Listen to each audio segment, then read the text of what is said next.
बघा, एका संख्येच्या 1/9 मधून 9 वजा केले असता उत्तर 9 येते, तर ती संख्या कोणती? व्यवहारी अपूर्णांक या घटकाशी संबंधित हा प्रश्न. तर ती संख्या असा प्रश्न लेखन. ती संख्या कोणती असा प्रश्न.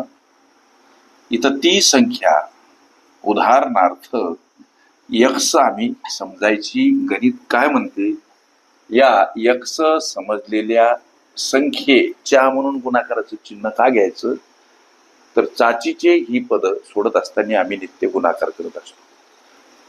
x समजलेल्या संख्येच्या 1/9 मधून 9 वजा केले असता प्राप्त होणार उत्तर 9.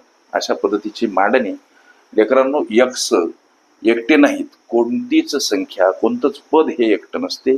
छेदस्थानी 1 हा असतो. या गोष्टीचा उक्तीचा गुणधर्माचा विचार करता इथं 2 अपूर्णांक आणि अपूर्णांकाचा गुणाकार हा अंशांशाचा छेदाछेदाचा होत असतो. म्हणजे x गुणिला 1 1x, छेदस्थानी 9 1 9, इथं वजा 9 समोर 9. आता x छेदस्थानी 9 ला एकटं करा. या 9 कडे जाताना हे वजा 9 अधिक 9 अशा स्वरूपात मांडावे लागतात. मग आता x छेदस्थानी 9 बराबर 9 9 18 अशी ही बेरीज. हे गणित इथपर्यंत तुम्हाला कळालं असावं. आता या गणिताला थोडस इकडे घ्या.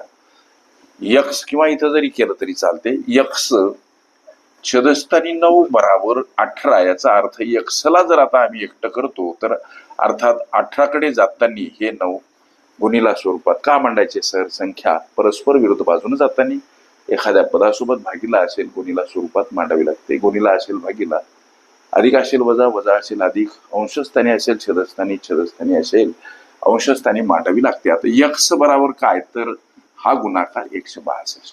एखाद्या वेळेस तुम्हाला जर पडताळा घ्यायचा असेल या गणिताचा पडताळा, बघा 162 ही ती संख्या आहे. या संख्येच्या 1/9 मधून 9 वजा केल्यानंतर प्राप्त होणार उत्तर 9 आहे का. बघा, हा भाग जातो 18 न, म्हणजे 18 मग 62 अंशे. आता इथं उरलं काय, फक्त 18 1 18. आता त्याच्यामधून 9 वजा करायचे, उत्तर 9 येते का, टॅली करा. उत्तर 9 येताना दिसते, म्हणजे पडताळा योग्य ठरतो. तर ती संख्या कोणती, ती संख्या लेकरांनो 162 हे तुमच्या विचारल्या प्रश्नाचं उत्तर. ओके. व्यवहारी अपूर्णांक ही माझी प्लेलिस्ट अवश्य बघा. त्यामध्ये विविध स्पर्धकांनी विविध अंगांनी विचारल्या संभाव्य अशा असंख्य प्रश्नांचा सराव तुम्हाला असतो.